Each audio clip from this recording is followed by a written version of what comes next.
अस्सलाम वालेकुम friends, my name is Husnain Ali and you are watching my YouTube channel art and creativity. So आज की इस वीडियो में जिस टॉपिक पर बात करेंगे वो language, culture and identity subject का टॉपिक है।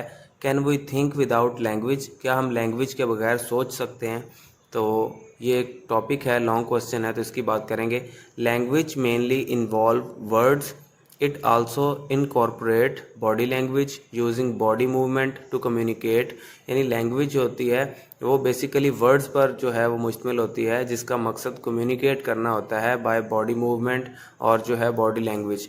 Language is what we humans use mainly to communicate and express our self. Language वो होती है जिसमें हम जो ह्यूमन बींग्स होते हैं वो कम्युनिकेट करते हैं, अपने आप को एक्सप्रेस करते हैं।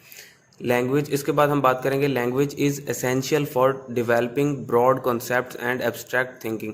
यानी हम अपनी लैंग्वेज जो है ना उसकी मदद से हम अपनी थिंकिंग जो है वो आसान बनाते हैं, हम अपने कंसेप्ट को जो है वो क्लियर करते हैं, ठीक है, which human have evolved into doing। Spoken language provide a set of rules that help us organize our thoughts and construct logical meanings with our thoughts। यानी जो हमारी थॉट्स हैं ये हम ऑर्गेनाइज करते हैं किसकी मदद से? लैंग्वेज की मदद से। और अपनी लैंग्वेज जो है जो कुछ भी हम सोचते हैं उसके मीनिंग को अंडरस्टैंड कर लेते हैं लैंग्वेज की मदद से।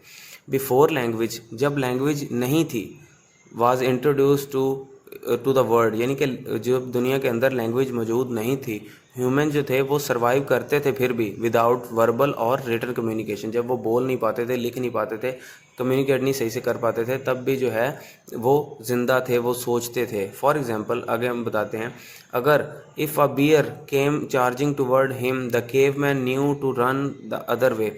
यानी कि जो केव मैन होता था उस दौर का जो इंसान था वो ये जानता था कि जब कोई जानवर यानी रीछ उसके सामने आता है तो उसे दूर भागना है उससे। वो ये सब कैसे सोचता था? जबकि उसके पास लैंग्वेज नहीं थी सोचने के लिए।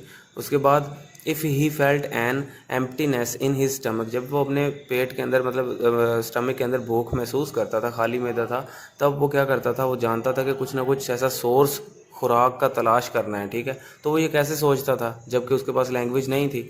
उसके बाद है if he wish to communicate with an other being the caveman used hand gesture actions और एक्सप्लेनेटरी ड्राइंग्स। यानी वो दीवारों पर ड्राइंग्स बनाता था, वो कुछ ऐसे जेस्चर शो करता था, या वो जो है हाथों की मूवमेंट से या किसी तरह भी वो कुछ ना कुछ ऐसा करता था जिससे वो अपने आप को कम्युनिकेट करता था दूसरों के साथ, जबकि उसके पास कोई भी अथेंटिक लैंग्वेज नहीं थी जिसके अंदर वर्ड्स हों, जिसकी जो लिखी जा सके, ठीक है, ऐसा कुछ नहीं था।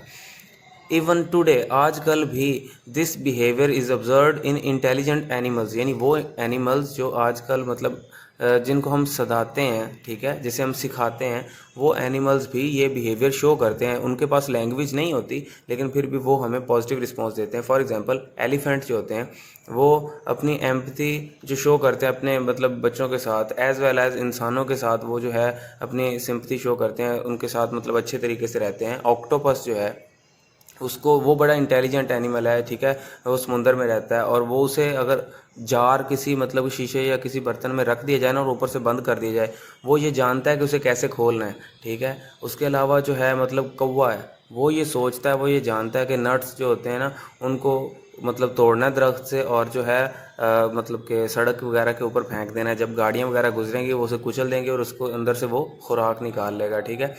बाद जो डॉल्फिन वगैरह होती हैं वो भी जो है लोगों के दरमियान स्विमिंग पूल के अंदर कुछ करतब वगैरह करती हैं, लोग उनको देखते हैं और उनसे इंस्पायर मतलब खुश होते हैं, इंटरटेन होते हैं। तो clearly many species can process high order thinking without the use of written और स्पोकन वर्ड्स। यानी बहुत सी ऐसी स्पीशीज़ हैं, बहुत से ऐसे जानवर हैं या जानदार हैं जो सोच सकते हैं लैंग्वेज के बगैर। उसके बाद जो पहले लिंग्विस्ट थे जिन्होंने वर्क किया था इस टॉपिक के ऊपर, can we think without language, Benjamin Lee Whorf, ये पहले लिंग्विस्ट थे।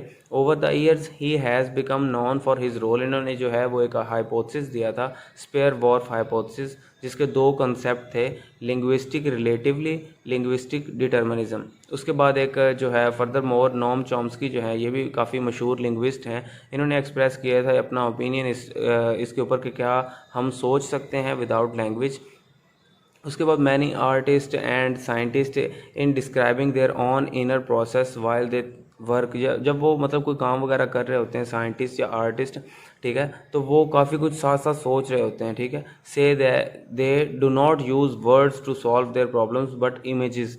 यानी वो अपने ब्रेन में काफ़ी कुछ कंसेप्ट जो है वो बना रहे होते हैं, लेकिन वो उनको एक्सप्रेस करने के लिए वर्ड्स का यूज़ नहीं करते, वो डायरेक्ट जो है अपनी प्रॉब्लम को इमेजेस की तरफ वजह से सॉल्व कर लेते हैं।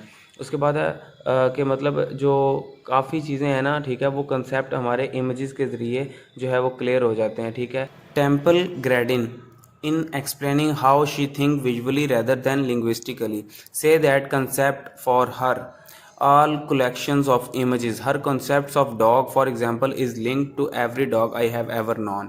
यानी कि वो ये कहती हैं कि जब भी वो सोचती थी तो वो लिंग्विस्टिकली जो है वो सोचती थी, जो ऑथर थी, ठीक है, टेम्पल ग्रैडिन, वो लिंग्विस्टिकली नहीं सोचती थी, यानी वर्ड्स की मदद से नहीं सोचती थी, वो विजुअली सोचती थी, इमेज की मदद से सोचती थी, लिंग्विस्टिकली नहीं सोचती थी। जैसे कि एक डॉग है तो वो अपने जहन में एक इमेज डॉग की क्रिएट करती थी, ठीक है, तो हर डॉग जो है वो उसी तरह का है, लेकिन वो वर्ड्स की मदद से नहीं ना सोचती थी। उसके बाद जो है there is also evidence that deaf peoples, यानी कि जो बहरे लोग होते हैं, cut off from the language, वो लैंग्वेज से दूर होते हैं, वो नहीं जानते होते लैंग्वेज को, स्पोकन और written think in sophisticated way before they have been expose to language, यानी कि वो लैंग्वेज को नहीं जानते होते, ठीक है, फिर भी वो कम्युनिकेट भी करते हैं सिंबल्स की मदद से जैसे भी। उसके बाद है ना तो वो वर्ड्स होते हैं, ना वो रिटन फॉर्म में होते हैं, ना स्पोकन फॉर्म में होते हैं, लेकिन फिर भी वो थिंक करते हैं। At the and I observe that language does Indeed help with the thoughts process, यानी कि जो लैंग्वेज है वो हमारे थॉट प्रोसेस में मदद करती है, ठीक है, हमें जो हम सोचते हैं उसको अंडरस्टैंड करने में, समझने में मदद करती है। एंड विद कम्युनिकेशन, कम्युनिकेशन के लिए भी मदद करती है लैंग्वेज। लेकिन अगर हम कहें कि लैंग्वेज के बगैर हम सोच नहीं सकते तो ये गलत है। बट इट डजेंट मीन या it is not an essential requirement, यानी कि जो लैंग्वेज है ये एसेंशियल यानी लाजमी रिक्वायरमेंट नहीं है कि सोचने के लिए आपको लैंग्वेज की मदद चाहिए, नहीं, लैंग्वेज के बगैर भी हम सोच सकते हैं। अगर लैंग्वेज हमारे पास होगी तो हम जो सोच रहे हैं वो समझना आसान होगा हमारे लिए, बस इतना है। तो can we think without language का आंसर है yes, we can think without language. तो उम्मीद करता हूँ आपको ये वीडियो पसंद आई होगी। अगर वीडियो पसंद आए तो चैनल को सब्सक्राइब करें, वीडियो को लाइक करें। अल्लाह हाफिज़।